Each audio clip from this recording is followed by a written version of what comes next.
दोस्तों बहुत बहुत स्वागत है आपका इस वीडियो में। आज हम पढ़ेंगे सेशन 29। दोस्तों अगर आपको वीडियो पसंद आ रही है तो प्लीज़ वीडियो को लाइक और कमेंट ज़रूर करें।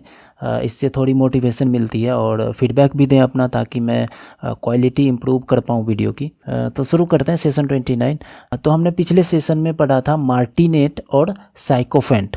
ये दो वर्ड हमने पढ़ा था पिछले सेशन में। मार्टिनेट मतलब होता था कड़ा अनुशासक, और साइकोफेंट मतलब चापलूसी करना, चाटुकारी करना होता था साइकोफेंट का मतलब।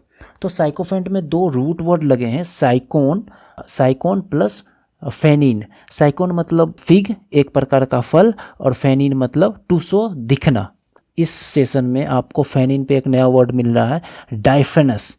डाइफेनस भी जो है फेनिन रूट पे बना है, मतलब a substance that is so delicate and thin that you can see through it. और स्पेशली डाइफनस वर्ड जो है वो फीमेल गारमेंट के कॉन्टेक्स्ट में यूज होता है। जैसे अगर हीरो को अपने सिक्स पैक एब्स दिखाने हो तो वो कैसे कपड़े पहनेगा, तो वो डाइफनस शर्ट पहनेगा, ताकि लोग जो है उसके सिक्स पैक एब्स को देख सके। मतलब वो कपड़े कैसे होंगे, वो ट्रांसपेरेंट होंगे। डाइफनस जो कपड़ा होता है, डाइफनस शर्ट, वो आर पार थोड़ी सी वो दिखती है। जैसे हीरोइन पहनती है जनरली ऐसी ड्रेस जो ट्रांसपेरेंट होता है, आर पार दिखता है। तो डाइफनस वर्ड ज़्यादातर क्लॉथ, गारमेंट्स के कॉन्टेक्स्ट में यूज होता है। जैसे कैटरीना वोर अ डाइफनस क्लॉथ, जाहिर सी बात है। तो नेक्स्ट वर्ड है हमारा टायरो। अब एक डिलीटेंट वर्ड था जो पिछले सेशन में हमने पढ़ा था। तो डिलीटेंट पर्सन जो है अपने शौक के लिए चीज़ें करता है। He is not a professional but he has some experience. अगर वो पियानो बजाता है तो वो अपने शौक के लिए बजाता है। उसे पियानो बजाना आता भी है, थोड़ा एक्सपीरियंस भी है, लेकिन वो सिर्फ अपने शौक को पूरा करने के लिए बजाता है। वो पैसों के लिए न बजाता है और ना ही उसमें उसे कैरियर बनाने में कोई इंटरेस्ट होता है। बट टायरो एक ऐसा वर्ड है जो मतलब कोई बंदा अगर बिगिनर है, उसको अनुभव भी नहीं है, but he has a strong desire to learn that skill, strong desire to develop that skill, he has a full ambition.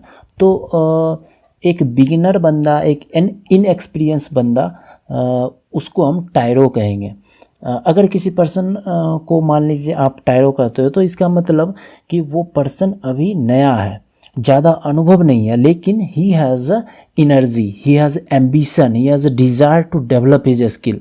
तो वो आगे जाके प्रोफेशनल भी बनना चाहता है उस फील्ड में। तो डिलीटेंट पर्सन जो थोड़े बहुत एक्सपीरियंस होते भी हैं, लेकिन उसे ना ही प्रोफेशनल बनना है, ना ही ज़्यादा एम्बिशन है उसमें, बस उसे वो अच्छा लग रहा है, वो करे जा रहा है। So dilettante and tyro is almost opposite to each other. For example, she is Tyro on the piano and has a lot to learn. तो अभी बिगिनर है और बहुत कुछ सीखना है अभी। वर्ट्यूसो, इसे आप जो है वर्ट्यूसो बोलो या वर्च्यूसो बोलो, एक रूट वर्ड है वर्च्यू। तो वर्च्यू मतलब होता है एक्सीलेंस या skill. One who is extremely skilful is virtuoso, and specially expert in playing a musical instrument. कोई भी म्यूजिकल चीज़, म्यूजिकल इंस्ट्रूमेंट, पियानो, वायोलिन वगैरह, कुछ भी म्यूजिकल इंस्ट्रूमेंट बजाने में जो एक्सपर्ट होता है उसे वर्ट्यूसो कहते हैं। और एक वर्ड है libretto, the story of an opera. Basically जैसे किसी नाटक का स्टोरी फॉर्म होता है, जिसे हम अपने यहाँ स्क्रिप्ट कहते हैं। तो नाटक का स्क्रिप्ट हो या गाने का लिरिक्स हो, उसी तरह जो है ओपेरा का लिब्रेटो होता है। ओपेरा एक प्रकार का म्यूज़िक है जिसे ब्रिटिशर्स सब ज़्यादा सुनते हैं। तो ओपेरा का जो रिटन फॉर्म होता है, स्टोरी फॉर्म होता है ओपेरा का, उसे हम लिब्रेटो कहते हैं। और एक वर्ड और है कंसर्टो। तो कंसर्टो नाम से ही पता चल रहा है कि एक म्यूज़िकल कंपोजिशन होता है, ए फॉर्म ऑफ म्यूज़िकल कंपोजिशन। जैसे वायोलिन, पियानो में म्यूज़िक का कंपोजिशन बनाते हैं या नए धुन क्रिएट करते हैं, तो दैट इज़ कंसर्टो। एक वर्ड हमने पढ़ा था पिछले सेशन में, विरेगो। अ मस्कुलिन ओमेन, एक झगड़ालू औरत या फिर जाहिल औरत बेसिकली आप कह सकते हो। तो सिमिलर वर्ड है यहाँ पे टर्मेजेंट एंड हेरिडन। दो वर्ड्स यहाँ पे सिमिलर मिल रहे हैं आपको विरागो से। तो दोनों वर्ड्स का मतलब यही होता है एन इल मैनर्ड ओमेन या फिर अ वेरी टर्बुलेंट ओमेन, जो हमेशा जो है परेशानी खड़ा करती है और लड़ने झगड़ने वाली कुछ औरत होती है। अब कुछ औरत ऐसी भी होती है जो कड़े स्वभाव की होती है but maybe she is good, but जिस औरत के लिए विरागो, टर्मेजेंट और हेरिडेन जैसे शब्द यूज़ होंगे वो एक तरह का खराब कैरेक्टर वाली लेडी होगी। She will be ill mannered, their behaviour is very aggressive. So, for example, our club member has removed Vani as she acts like Termagant और Harridan। वानी जो है वो एक्ट करती है एक टर्मेजेंट या फिर हैरिडन, मतलब एक टर्बुलेंट ओमेन की तरह एक्ट करती थी, इसलिए उसे हमारे क्लब मेंबर से हटा दिया गया। तो दोनों वर्ड्स बिल्कुल सिमिलर हैं, दोनों नाउन हैं और सेम कॉन्टेक्स्ट में दोनों को यूज कर सकते हैं। शोवनिस्ट, शोवनिस्ट वर्ड हमने ऑलरेडी सेशन 28 में पढ़ा था और शोवनिस्ट मतलब होता था a super patriot. Chauvinist is a super patriot, which is not good thing. So it is used in a negative sense, but being patriotic is good. So patriotic में root word हमें मिलता है पैटर या पैट्रिस, मीन्स फादर या पैत्रिक। तो पैटर root word या Patrice root word मतलब क्या होता है, फादर या फिर पैत्रिक या पिता से रिलेटेड कुछ भी। तो हम यहाँ पे 5 वर्ड देखेंगे जो पैट्रिस रूट पे बना है। सो पैट्रीमोनी, पैट्रीमोनी जो बना है वो patris means father plus mony, mony means money ही होता है, मनी बेसिकली। तो patrimony means patris plus money, तो बेसिकली एन एंसेस्ट्रल प्रॉपर्टी, पैतृक संपत्ति, उसे हम क्या कहेंगे, पैट्रीमोनी कहेंगे, ठीक है, विरासत जिसे कहते हैं। और नेक्स्ट वर्ड है पैट्रोनिमिक, पैट्रोनिमिक अगेन यहाँ पे पैट्रिस प्लस ओनीमा एक नया वर्ड रूट मिलता है आपको। तो पैट्रिस मतलब फादर होता ही है, ओनीमा मतलब होता है नेम। सो बेसिकली जब बच्चों के नाम पिता के नाम पे रखे जाते हैं तो उसे हम पैट्रोनिमिक कहते हैं, name formed on the father's name, that is पैट्रोनिमिक।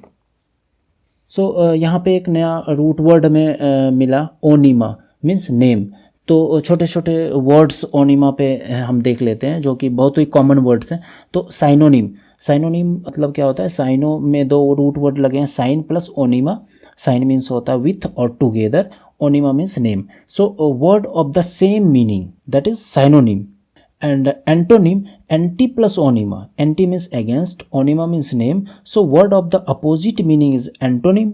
अब आपको याद रहना चाहिए कि साइनोनिम एंटोनिम में कौन कौन से रूट वर्ड लगे होते हैं। एक वर्ड और होता है होमोनिम। होमोनिम में होमोस रूट वर्ड लगा है, होमोस मतलब होता है सेम और ओनिमा मतलब name. So words that sounds like same name but has different meanings. और होमोनिम का ही अपडेटेड वर्जन है, मतलब आजकल जो हम यूज़ करते हैं तो वो होमोनिम यूज़ नहीं करते वर्ड, हम आजकल बोलते हैं होमोफोन, जो कि आज के हिसाब से ज़्यादा एक्यूरेट है। अगर रूट वर्ड के हिसाब से आप देखो तो होमोफोन ज़्यादा एक्यूरेट लगता है। होमो मीन्स होता है सेम और फोन मीन्स होता है sound. So words that has same sound but has different meanings, that is homophone. Next word है paternity. The fact of being a father is a paternity. Suppose if you seek for a paternity leave, so you have to show your company that you are a father now. So paternity is the fact of being a father. And patriarch, patris plus arkin, arkin is a new root word here.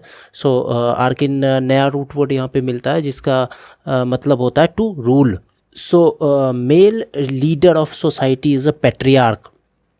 And in the system of patriarchy there will be men's rule exist only. सिर्फ mail का ही rule चलता है patriarchy के system में, जिसे हम पितृतंत्र कहते हैं हिंदी में। सो आर्किन यहाँ पे एक नया रूट वर्ड मिला है, तो बहुत पॉपुलर एक वर्ड है एनार्की। एनार्की मतलब होता है अराजकता। So where there is no rule, ana plus archein, जिस वर्ड में एना ए या एंटी प्रीफिक्स लग जाए वो वर्ड हमेशा अपोजिट मीनिंग देता है। So ana plus archein is anarchy, that is where there is no rule, that is anarchy. Next word है patricide, patris plus cide. Cide एक नया रूट वर्ड यहाँ पे फिर से मिलता है जिसका मतलब होता है to kill. So killing of one's father is a patricide. और ध्यान रहे कि साइड वर्ड रूट ही मिलता है सुसाइड में, तो killing oneself is a suicide. So today we have discussed root words for father, that is patris.